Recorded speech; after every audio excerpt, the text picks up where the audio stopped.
The Midnight Passenger. The story begins on a cold December night in the remote countryside of northern England. Jacob, a young journalist, had just wrapped up an assignment in a small town and needed to catch the last train home. The train station was eerily quiet, with only the occasional rustle of the wind breaking the silence. The old station master, a frail man with deep-set eyes, warned Jacob as he handed him the ticket. "Make sure you stay in your seat, lad, and whatever you do, don't look into the darkness outside." Jacob brushed off the old man's warning as the ramblings of a tired elder. He boarded the train, which was unusually empty for the holiday season. The carriage he chose had dim lights that flickered sporadically, casting unsettling shadows. As the train pulled out of the station, Jacob noticed something peculiar. The outside world seemed to vanish, replaced by an endless inky void. There were no stars, no trees, and no signs of civilization, just an oppressive darkness that seemed to press against the windows. About 20 minutes into the journey, the atmosphere inside the train shifted. A sudden chill swept through the carriage, making Jacob shiver. He pulled his coat tighter around him, but the cold seemed to seep into his bones. Suddenly, a faint sound broke the silence, a soft, melodic humming. Jacob turned his head and saw a woman sitting at the far end of the carriage. She wore a vintage dress, the kind popular in the 1920s, and her face was pale and emotionless. She stared straight ahead, her lips moving as if she were singing, but the sound didn't match her movements. Jacob felt a growing unease. He tried to focus on his notebook, scribbling down thoughts to distract himself, but the humming grew louder and more distorted. He looked up again, and this time, the woman was closer. Her lifeless eyes bored into him, and her lips stretched into an unnatural grin. "Why are you here?" she whispered, her voice echoing unnaturally in the empty carriage. Jacob stammered, "I'm just heading home." The woman's grin widened impossibly, and she leaned in closer. "You shouldn't have boarded this train. It's not meant for the living." Suddenly the train screeched to a halt. Jacob looked out the window and saw an old, dilapidated station that wasn't on any map. The sign read, "Black Hollow Station," but the letters seemed to writhe and shift as if alive. The woman stood and began walking toward the door. "This is your stop," she said, her voice dripping with malice. Panic surged through Jacob. He refused to leave the train and clutched his seat tightly. The woman's face twisted into a grotesque mask of rage. The lights in the carriage flickered violently, and the air filled with the sound of distant screams. Out of the darkness outside, shadowy figures began to emerge. They pressed their faces against the windows, their hollow eyes staring hungrily at Jacob. The woman reached for him with long, claw-like fingers, and her voice became a deafening roar. "You can't escape. You're one of us now." Just as her hand was about to grab him, the train jolted violently, and Jacob was thrown to the floor. When he opened his eyes, he was back in his original seat, the train moving smoothly as if nothing had happened. The woman and the shadows were gone, and the normal countryside scenery had returned. Jacob stumbled off the train at the next station, shaken and disoriented. The station master was waiting for him. "You saw them, didn't you?" the old man asked grimly. Jacob nodded, his hands trembling. "They only appear to those with unfinished business," the station master said. "You've been marked, lad. Beware of the midnight train.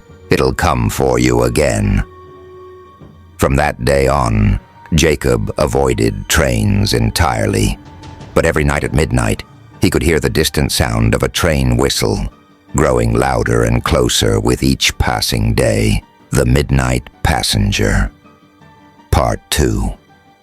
Jacob tried to return to his normal life, but but the experience on the train lingered in his mind like a shadow. He told no one about what happened, fearing they would dismiss him as crazy. Yet every night, as the clock struck midnight, he heard the train whistle. It started faint and distant, but each night it grew louder, as if the train were drawing closer to him. Desperate for answers, Jacob returned to the old station where it all began. The station master was gone, and the building was boarded up, as if abandoned for years. Confused, Jacob checked with the local town records. To his shock, the station had been closed for decades after a horrific accident. In 1928, a train derailed near the station, plunging into a ravine. All the passengers aboard were killed, their bodies never recovered. Locals whispered that the train still roamed the tracks, cursed to carry the souls of the dead for eternity. Jacob realized with dread that the woman he saw and the shadowy figures outside the windows were likely the lost passengers of that train. That night, as Jacob sat in his small apartment, he heard the whistle again. This time, it was accompanied by the faint rumble of wheels on tracks. He looked out his window, and his blood ran cold. There, in the middle of the city, was the ghostly silhouette of a train, its windows glowing faintly. Jacob knew it wasn't real. It couldn't be. Yet as he stared, the train came to a stop right outside his building. The doors slid open with a metallic groan, and the same woman from before stepped out. She stood on the street, her hollow eyes fixed on Jacob's window. Her voice echoed in his mind, though her lips didn't move. "It's time to board, Jacob." Panic set in. Jacob grabbed his phone and called his closest friend, Mark, a paranormal enthusiast. Mark had always been fascinated by ghost stories and strange occurrences, and Jacob knew he wouldn't dismiss the story outright. Mark arrived quickly, armed with cameras, recording devices, and a bundle of sage. He insisted on documenting everything. Together, they devised a plan to confront the train. At midnight, they waited near the tracks outside the city. The air grew colder, and an unnatural fog rolled in. The distant whistle sounded, and soon the train emerged from the mist, just as Jacob remembered. Its rusted exterior gleamed faintly, and the air crackled with an unnatural energy. Mark, undeterred, began recording. "We're not here to harm you," he called out. "We just want to understand." The train screeched to a halt, and the doors slid open. This time, dozens of shadowy figures poured out, their hollow eyes fixed on Jacob. Mark stood frozen, his camera shaking in his hands. The woman appeared again, her twisted smile stretching impossibly wide. "You were warned, Jacob," she hissed. "Now you must come with us." Jacob clutched Mark's arm. "We have to run," he shouted. But the figures moved too quickly. Surrounding them, their icy hands reached out, dragging Jacob toward the train. Mark screamed, swinging the bundle of sage wildly. To their surprise, the figures recoiled slightly, their forms flickering. "Keep moving," Mark yelled, lighting the sage. The smoke created a barrier between them and the shadows. They ran as fast as they could, the figures chasing them relentlessly. Just as the train whistle grew deafening, the first rays of dawn broke over the horizon. The train and its passengers dissolved into the morning light, leaving Jacob and Mark gasping for breath. Mark uploaded the footage online, hoping to find someone who could explain what they had encountered. The video went viral, drawing attention from paranormal investigators and skeptics alike. But Jacob knew the truth. This wasn't over. The next night, the whistle returned, louder and closer than ever. And this time, Jacob wasn't sure if dawn would save him again. The midnight passenger. Part 3. Jacob's life spiraled further into chaos. The haunting wasn't limited to the midnight whistle anymore. Every time he closed his eyes, he dreamed of the train. Its rusted walls, the hollow faces of its passengers, and the chilling voice of the woman calling his name plagued him. Mark, now fully invested in the mystery, stayed with Jacob to document everything. They set up cameras around the apartment and recorded the sounds of the midnight whistle. But as the days passed, the hauntings became more physical. One night, Jacob woke to the sound of footsteps in his apartment. He froze, his heart pounding. The sound grew louder, as if someone, or something, was pacing outside his bedroom door. He reached for his phone and texted Mark, who was sleeping on the couch. "Do you hear that?" Mark replied almost immediately. "I'm already awake. It's coming from the hallway." The two of them slowly crept toward the noise. As they turned the corner, they saw a shadowy figure standing at the end of the hallway. It was the woman from the train, her eyes glowing faintly in the darkness. "Jacob," she whispered, her voice echoing unnaturally. "It's time to board." Jacob screamed as the woman lunged toward him, but before she could reach him, Mark threw the door open, and the figure vanished. The next day, Mark brought in a local historian named Eleanor, who specialized in paranormal research. Eleanor listened intently to their story, her expression growing graver with every detail. "You're being targeted by what's known as a conductor spirit," she explained, their souls trapped between life and death, bound to a specific event or location, in this case, the train. They seek others to join them, to complete their cursed journey. "Why me?" Jacob asked, his voice trembling. Eleanor hesitated. "Conductor spirits are drawn to those with unresolved guilt or unfinished business. Is there something you've been avoiding? Something you've done that you regret?" Jacob's mind raced. Memories of a tragic car accident years ago flooded his thoughts. He had been driving late at night when he swerved to avoid hitting a deer. The car behind him lost control and crashed into a ravine. He had survived, but the passengers in the other car hadn't been so lucky. "It wasn't my fault," Jacob muttered, as if trying to convince himself. Eleanor nodded knowingly. "The spirits don't see it that way. To them, you're a soul out of place, someone who should have joined them in death but didn't. They want to correct that." That night, Eleanor joined Jacob and Mark in the apartment, armed with protective charms and rituals to ward off the spirits. As midnight approached, the air grew thick with tension. The whistle sounded, louder than ever, and the ghostly train materialized outside the window. The woman appeared again, this time inside the apartment. Her form flickered and distorted, as if she were struggling to maintain her shape. "Jacob," she hissed, her voice filled with malice, "you cannot run from us." Eleanor stepped forward, chanting in an ancient language. The woman shrieked, her form flickering violently. But the other shadowy figures began to materialize, their hollow eyes fixed on Jacob. "They're too strong," Eleanor shouted. "We need to break their connection to you." Jacob's mind raced. He remembered the old station master's words, "Unfinished business." "I need to go back," Jacob said suddenly. "What?" Mark yelled. "I need to return to the station where it all started. That's the only way to end this." The three of them rushed to the abandoned station, the ghostly train's whistle following them every step of the way. When they arrived, the station was alive with ghostly activity. The spectral train sat on the tracks, its doors wide open, beckoning Jacob inside.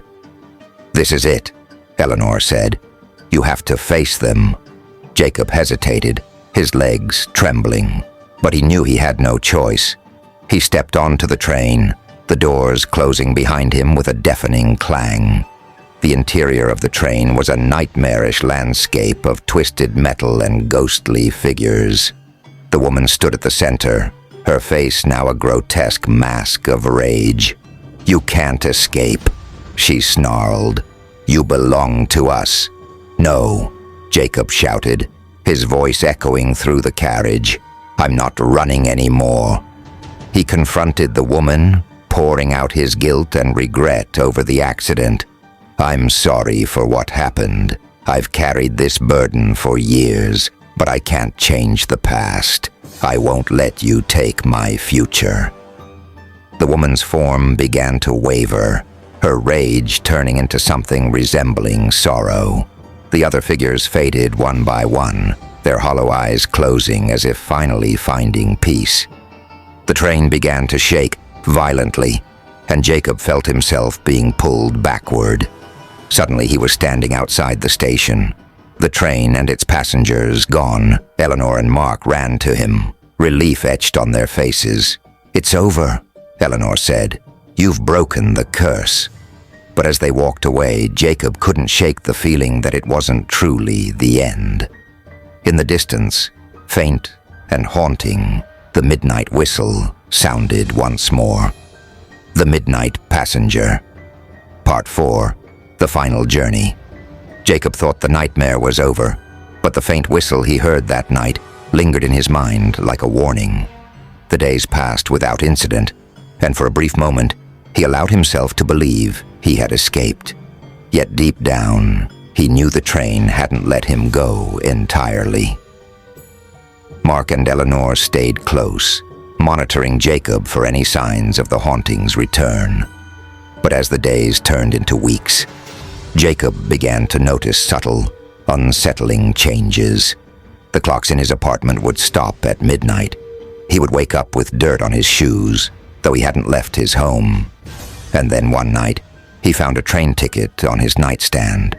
It was old and yellowed, with his name written in faded ink. The destination was a single word: judgment. Jacob brought the ticket to Eleanor, who examined it with a grave expression.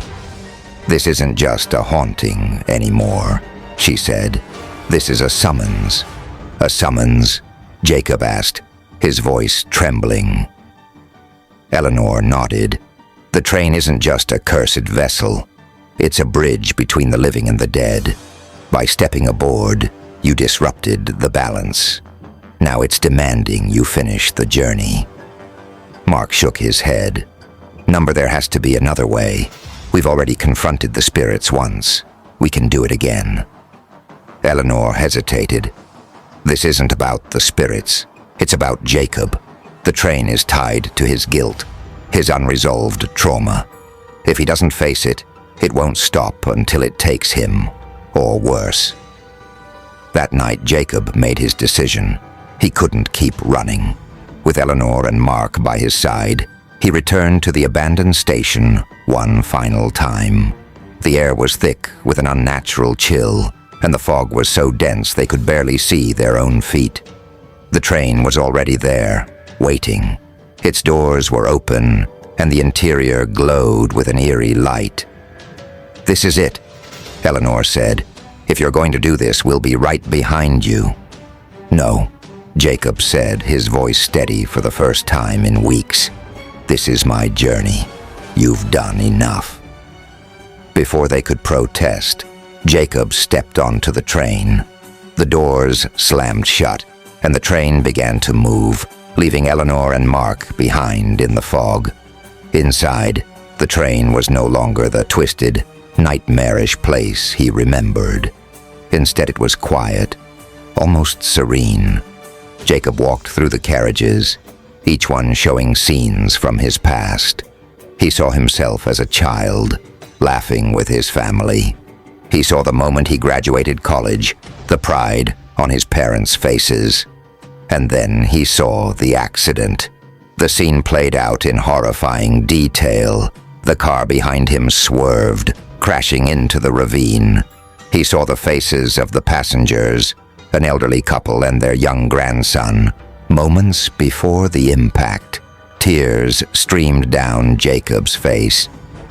"I'm sorry," he whispered. "I'm so sorry." The train came to a sudden stop. Jacob looked up and saw the woman standing before him.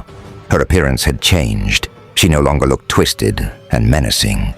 Instead, she seemed almost human, her eyes filled with sorrow. "You've carried this guilt for too long," she said. "But it wasn't your fault. You survived for a reason. It's time to let go." Jacob hesitated. "What happens now?" The woman smiled faintly. "That's up to you. You can stay and join us, or you can leave and live the life you were meant to." The train doors opened, revealing a bright, blinding light. Jacob took a deep breath and stepped forward. When he opened his eyes, he was standing outside the station. The train was gone, and the sun was rising over the horizon. Mark and Eleanor ran to him, their faces filled with relief. "What happened?" Mark asked. "It's over," Jacob said. "The train, it let me go." From that day on, Jacob's life began to change. The midnight whistle never returned, and the shadows that haunted him disappeared. He dedicated himself to helping others who struggled with guilt and trauma, using his experience to guide them toward healing. But every now and then, as he lay in bed at night, he thought he heard the faint sound of a whistle in the distance, a reminder of the journey that had changed his life forever. The end.